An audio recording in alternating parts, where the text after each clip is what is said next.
এপিসোডের প্রথমে আমরা সংকে দেখতে পাই। হাওয়ের তো একটা মিটিং থাকে, আর সেখানে অনেক ফরেনার লোক আসে। ও তো ট্রেডিশনাল লোকে ওইখানে পৌঁছে যায়, আর ওকে দেখে ওই লোকটা তো পুরো ফিদা হয়ে যায়। এরপর আমরা দেখি হাও তো সঙের হাতটা ধরে বাইরের দিকে বের করে নিয়ে আসে, আর ওকে রাগ করতে থাকে, বলে তুমি কেন এখানে এরকম ভাবে এসেছো। এরপর আমরা দেখি ওই লোক তো ওদের সাথে ডিল করতে রাজি হয়ে যায়, আর এটা শুধুমাত্র সঙের জন্যই হয়। ফরেনার এই লোকটা তো সঙের পিছনেই পড়ে যায়। ও তো সঙকে পেছন করতে করতে ওর বাসা পর্যন্ত চলে আসে, আর ওর সাথে খারাপ ব্যবহার করতে যায়। আর তখনই তো সং নিজেকে বাঁচানোর জন্য উপর থেকে লাফ দিতে যাচ্ছিল, আর এটা নিচ থেকে হাও দেখতে পায়।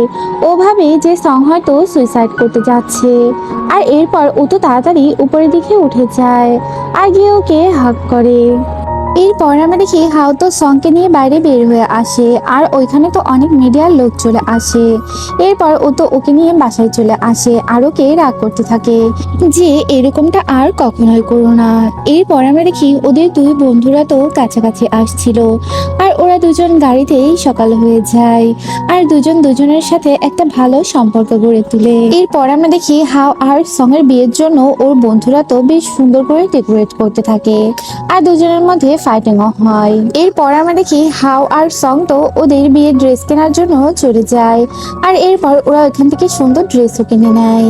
আর এরপর আমরা দেখি ওদের বিয়ের দিনটাও চলে আসে, আর এরপরে সেখানে তো সং অনেক সুন্দর পিয়ানো বাজাতে থাকে, আর এটা দেখে হাও অনেক বেশি ইমপ্রেস হয়ে যায়। এরপর আমরা দেখতে পাই যে ওদের ঠিক বিয়ের সময় যখন আংটি পরাতে যাবে, তখন কেউ একজন সংকে বলে যে তোমার মা অনেক বেশি অসুস্থ, আর ও এটা শুনে বিয়ের আসর থেকেই তো চলে যায়। সং তো বিয়ের আসর থেকে চলে আসে, আর ওর মায়ের কাছে যায়, আর ওর পেছন পেছন তো হাও চলে আসে। আর হাও এখান থেকে জানতে পারে যে সং কেন এই কাজগুলো করতো। আসলে সং ওর মায়ের জন্যই বড়লোক ছেলেদের পটাতো, আর তাদের কাছ থেকে টাকা নিয়ে নিত। এরপর আমরা দেখি হাও তো ওকে সামলে নেয়, আর বলে সবকিছু ঠিক হয়ে যাবে, তোমার মা সুস্থ হয়ে যাবে। সং তো হাওকে সরি বলতে থাকে, বলে যে আমার জন্য আমাদের বিয়েটা কমপ্লিট হলো না, আর এতে করে তোমার অনেক লস হয়ে গেল। হাও তো এতে করেও সং এর উপর কোনো রাগ করে না, বলে সব ঠিক হয়ে যাবে। এরপর আমরা দেখি সং সকাল হলে দেখতে পাই যে ওকে নিয়ে অনেক বাজে বাজে কমেন্টস করা হচ্ছে, যে ও কিনা বিয়ের আসর থেকে পালিয়ে এসেছে। আর এরপরই সং তো লাইভ হয়, আর লাইভে গিয়ে সব কথা বলতে থাকে যে ওর মা অসুস্থ হয়ে গিয়েছিল, আর এজন্যই ওইখান থেকে ও চলে এসেছে। এগুলো বলতে বলতেই ওইখানে তো হাও চলে আসে, আর হাও এসে ওকে রিং পরিয়ে দেয়, আর ওরা লাইভেই বিয়ে করে নেয়। আর এরপরে এগুলো তো সবাই দেখতে থাকে, আর রেস্টুরেন্টের ওই ছেলেটাও এটা দেখতে পায়। সে তো ভীষণ রাগ হতে থাকে। এরপর দেখা যায় সংকে তো হাও কিস করতে যাচ্ছিল, আর তখনই তো সং এই লাইভটা বন্ধ করে দেয়, আর এতে করে ওদের আর কিসটা হয় না। এরপর আমরা দেখি রেস্টুরেন্টের ওই ছেলেটি তো সঙের ফ্রেন্ডের কাছে যায়, আর গিয়ে ওদেরকে বিভিন্ন কথা বলতে থাকে যে সে তার ফ্রেন্ডকে অনেক ভালোবাসে, আর সঙের জন্য সে সব করতে পারে, আর ওদের সাথে ফ্রেন্ডলি হওয়ার চেষ্টা করে। সং তো ওর অসুস্থ মায়ের কাছে সব কথা বলতে থাকে যে হাও ওকে বিয়ে করেছে, আর ও অনেক হ্যাপি। এরপর আমরা দেখি যে সং তো হাওয়ের জন্য রান্না করতে যায়, আর ওইখানে গিয়ে ওর হাত পুড়ে যায়। এরপর হাও তো ওর সঙ্গে হেল্প করতে থাকে, বলে চলো আমরা দুজন মিলেই রান্না করি, আর এরপর ওরা দুজন মিলে রান্না করে নেয়। আর এই ছবিগুলো হাও পাবলিশ করে দেয়, আর এটা সবাই দেখে ওদেরকে তো লাভ বার্ড বলতে থাকে। আর এরপর হাও আর সং তো একসাথে ডিনার করে, আর এরপর ওরা ওদের বন্ধুদের সাথে দেখা করতে যায়, আর ওইখানে গিয়ে ওরা ওই রেস্টুরেন্টে ছেলেটিকে দেখতে পায়। ছেলেটি তো ওদের দেখে ভীষণ জেলাস ফিল হতে থাকে। আর এরপর হাও তো ওর রিংটা দেখায়, আর বলে দেখো আমরা ম্যারিড হয়ে গিয়েছি। এতে করে ছেলেটা আরো বেশি জেলাস ফিল করতে থাকে। এরপর দেখা যায় ওইখানে ওদের একটা পানির লাইনে সমস্যা হয়ে যায়, আর হাও তো এটা ফিক্সড করতে থাকে। আর সং ওকে তাকিয়ে তাকিয়ে দেখতে থাকে, কেননা ওকে অনেক বেশি হ্যান্ডসাম লাগছিল। ও তো চোখ সরাতেই পারছিল না। এরপর দেখা যায় ওইখানে তা হাওয়ের ফোন চলে আসে, আর এতে করে ও ফোনটা রিসিভ করতে বলে সংকে। আর সং এখান থেকে জানতে পারে হাও তো ওর উপর ইনভেস্টিগেট করছে। এটা দেখে ওর মনটা অনেক খারাপ হয়ে যায়। আর এরপর বাড়ি আসার সময়ও ও কোনো কথা বলে না, কিন্তু হাও তো বুঝতে পারে যে সঙের কিছু একটা হয়ে গিয়েছে। সং তো আলাদা গিয়ে ঘুমিয়ে পড়ে। এরপর আমরা দেখি সকালবেলা ওরা দুজন একসাথে ব্রেকফাস্ট করতে বসে, কিন্তু সং তো এখানে হাওয়ার সাথে ভালো মতো কথাই বলে না। ও তো ব্রেকফাস্ট কমপ্লিট না করেই ওইখান থেকে উঠে যায়, আর হাও তো এগুলো কিছু বুঝতেই পারে না। এরপর আমরা দেখি হাওড়া সবাই মিলে তো ফ্যামিলি মিটিং করতে থাকে, আর ওইখানে বাইরের অনেক লোকও থাকে। অনেকেই ওকে অনেক কথা শোনাতে থাকে, ওকে বুলি করতে থাকে। আর তখনই তো সেখানে সং চলে আসে, আর সং এসে এখানে ওকে হ্যান্ডেল করে নেয় আর ওকে বাইরে বের করে নিয়ে আসে। আর ওর এরকম কথা বলতে শুনে হাও তো অনেক খুশি হয় যে ওর পাশে দাঁড়ানোর জন্য একজন চলে এসেছে। এরপর আমরা দেখি হাও আর সং তো বাসায় ফিরছিল। তখন হাও ওকে জিজ্ঞেস করে যে তোমার কি হয়েছে, কিন্তু ও তো বলে ওর কিছুই হয়নি। এরপর বাসায় এসে সং তো ভীষণ রাগ হতে থাকে যে ওকে ইনভেস্টিগেট করছিল, আর এই কথাটা এখনো কেন ওকে বলেনি। ও তো ভেবেছে যে হাওকে সত্যিই ভালোবাসে, কিন্তু এগুলো কিছুই তো সত্য নয়। এরপর আমরা দেখি হাও আর সং দুজন তো হানিমুন করতে বের হয়, আর এটা পাশে একটা হোটেলে ছিল। ওরা ওইখানে গিয়ে দেখতে পায় রেস্টুরেন্টের ওই ছেলেটি আগে থেকেই ওইখানে আছে, আর ওদের পাঠিয়েছে তো আমাদের সঙের ফ্রেন্ডরা, কেননা ও টাকা দিয়ে ওদের সবাইকে কিনে নিয়েছে, তাই ও যা বলছে ওরা তাই শুনছে।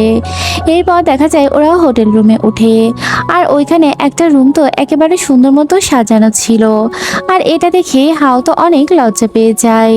তখন সং বলে আমি এইখানে থাকবো না। আর তখনই সেখানে তো রেস্টুরেন্টের ছেলেটি চলে আসে।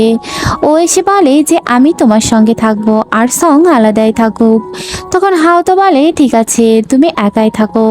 এটা বলে ও তো ওই ছেলেটাকে ওখানে রেখে বের হয়ে আসে, কিন্তু ছেলেটি তো তাও ওর পেছন ছাড়ে না। ওরা একটা কম্পিটিশন করে, আর এখানে আমরা দেখতে পাই হাও তো অনেক উপরে উঠে গিয়েছিল, কিন্তু ওইখান থেকে ও পড়ে যাচ্ছিল, আর এতে করে ওর লাইফ রিস্ক ছিল। এটা দেখে তো সং অনেক বেশি রেগে যায়, কিন্তু এখানে হাও তো জিতে যায়। এরপর সং তো ওকে অনেক কথা শোনাতে থাকে, বলে যে তুমি তোমার জীবনের ঝুঁকি নিয়ে এগুলো কেন করতে চাও। সং তো রাগ করে ওইখান থেকে চলে আসে, আর হাও ওর পেছন পেছন যায়। হাও ওকে জিজ্ঞেস করে যে তোমার কি হয়েছে। তখন সং তো সব সত্য কথা বলে দেয় যে তুমি আমার ইনভেস্টিগেট করছো, এটা কেন বলনি, আর আমি ভেবেছি তুমি সত্যি আমায় হয়তো ভালোবাসো। তখন হাও বলে যে এটা সত্য কথা, আমি তোমার পেছনে ইনভেস্টিগেটই করছিলাম, কিন্তু তোমার প্রতি এখন আমার অন্য একটা ফিলিংস কাজ করে। আর ও সব সত্য কথা বলে দেয় যে ওর মায়ের মৃত্যুর জন্যই ও এমনটা করছে, আর ওর মায়ের মৃত্যুটা কে করেছে এটাই ও বের করতে চায়। এইসব শোনার পরে সঙেরও তো অনেক মন খারাপ হয়, আর বলে এখন থেকে আমি তোমার পাশে আছি, তোমার যে কোনো প্রয়োজনে তুমি আমায় পাশে পাবে, আর কোনো কিছুই আমার থেকে লুকিও না। এরপর আমরা দেখি ওরা তো আবার শহরে চলে আসে, আর এরপর যার যার মতো ব্যস্ত হয়ে যায়। হাও তো অনেক বেশি অফিস নিয়ে ব্যস্ত হয়ে যায়, ও সঙ্গে খুব সময় দিতেই পারে না। এরপর আমরা দেখি যে হাও বাসায় এসে সঙ্গে সরি বলে যে তোমায় খুব একটা সময় দিতে পারছি না। এরপর আমরা দেখি ওরা সব ফ্রেন্ডরা একসাথে হয়, আর প্ল্যান করতে থাকে যে ওরা এইগুলো বের করেই ছাড়বে যে হাওয়ের মাকে কে মেরেছে। এরপর দেখা যায় সং তো ওর স্টাইলেই বেরিয়ে যায়, ও ঠিক যেভাবে ইনভেস্টিগেট করে।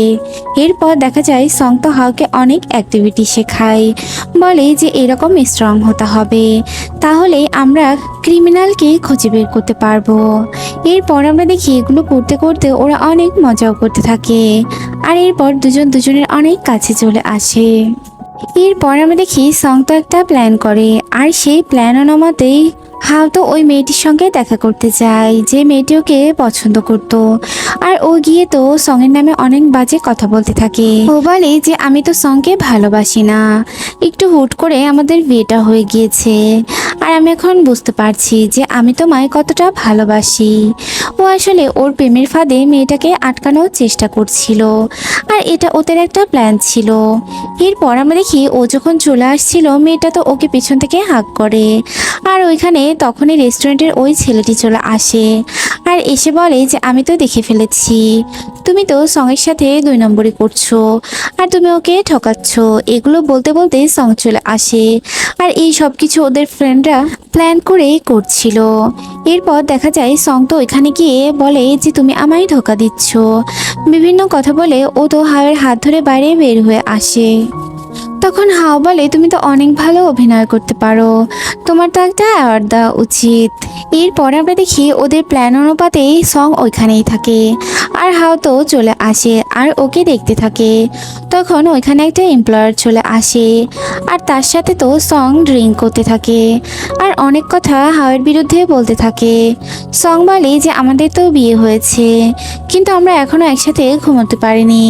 ও তো আমার কাছে ঘুমোতেই চায় না, অন্য জায়গায় গিয়ে ঘুমিয়ে পড়ে।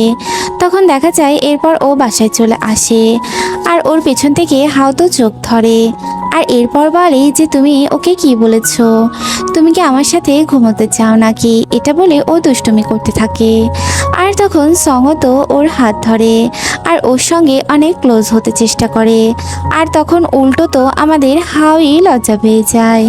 এরপর আমরা দেখি সং তো এখান থেকে চলে যায়।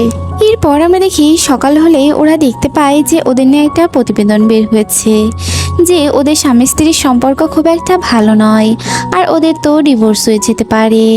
এগুলো নিয়েই গসিপ হতে থাকে অফিসে। এরপর আমরা দেখি হাও অফিসে গেলে ওর পেছন পেছন সংও আসে, আর সং তো ওর সঙ্গে মিথ্যে মিথ্যে ঝগড়া করতে থাকে, আর বাইরে থেকে অন্যান্য এমপ্লয়াররা এগুলো শুনতে থাকে। সং তো সব জিনিসপত্র ভিতরে ভাঙতে থাকে, আর এটা তো ওদের অভিনয় ছিল। এগুলো দেখে হাও তো বলে যে তুমি তো অনেক ভালো অভিনয় করো, তোমার তো অভিনেতা হওয়া উচিত ছিল। ওরা এগুলো নিয়ে অনেক মজা করতে থাকে। এইসব করতে করতে সং তো একটা জিনিস খেয়াল করে, ও দেখে হাওয়ের ফোনে ওর কিছু ফানি পিক আছে। এটা দেখে ও তো ভীষণ রেগে যায়, আর এরপর ও তো হাওয়ের পিক তুলতে থাকে। আর এই মুহূর্তে আমাদের এপিসোডটিও শেষ হয়ে যায়। এপিসোডটি ভালো লাগলে চ্যানেলটিকে সাবস্ক্রাইব করুন, লাইক করুন, কমেন্টস করুন, আর পরবর্তী এপিসোডগুলো দেখতে চ্যানেলটির সাথেই থাকুন। Thanks for watching. Allah Hafiz.